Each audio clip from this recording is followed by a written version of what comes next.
जिल्हा परिषद आदर्श जिल्हा परिषद काय नेमका फॉर्म्युला असणार आहे आदर्श जिल्हा परिषद करण्याचा काय फॉर्म्युला फॉर्म्युला जे आपले उपक्रम आहेत, जे काही व्हिजन आहे, ते जिल्हा परिषद ज्यावेळेस बहुमतानं माझ्याकडे येईल त्यावेळेस पहिल्या मीटिंग मध्येच तो माझा आदर्श जाहीरनामा जो असेल तो तुम्हाला दिला जाईल.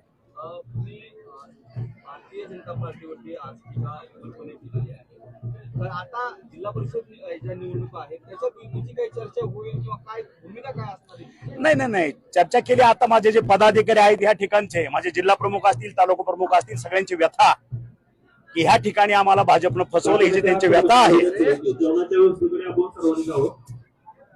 जी व्यथा आहे ती व्यथा मी फक्त जाहीरपणे मांडली. आणि ह्या ठिकाणी आम्ही युती करणार नाही किंवा काय हा प्रश्न माझ्या अखत्यारीत येत नाही.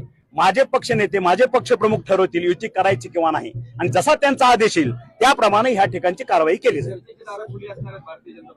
सगळ्यांबरोबरच चर्चेची दारं, नुसती भारतीय जनता बरोबरच आमची युती होईल हे मी फक्त एवढंच सांगू शकत नाही. कारण तुम्ही भूमपरांडाला बघितलं की शिवसेना, शिंदे गट विरोधात सर्वजण, तसं आता ह्या ठिकाणी माझी दारो सगळ्यांसाठी आहेत. उद्या माझ्या बरोबर जर सर्व पक्ष जर येत असतील तर त्यांच्यासाठी मी चर्चेस तयार आहे.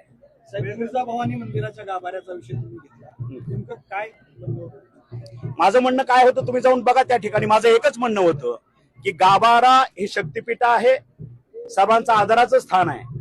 त्या ठिकाणी अशा पद्धतीचं विटंबना होता कामा नये, ही माफक भूमिका होती. गाभारा सोडून जे काय डेव्हलपमेंट करायचे ते उर्वरित मंदिरामध्ये करावी ही माझी माफक अपेक्षा होती. त्या पद्धतीचं झालं नाही आणि माझ्या सर्वसामान्य भक्ताची कुचंबना झाली. ते उघडपणे बोलत नाहीत, पण मी ते तुम्हाला आज व्यक्त झालो एवढंच.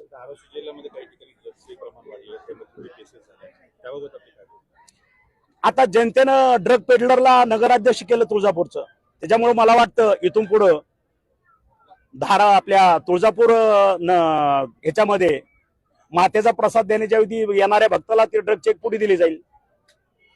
आणि सर धाराशिवला निर्भीडपणे पत्रकारिता करायची तर त्यांना अटक करण्यात आली. मी आता भाष्य केलं त्याच्यावरती.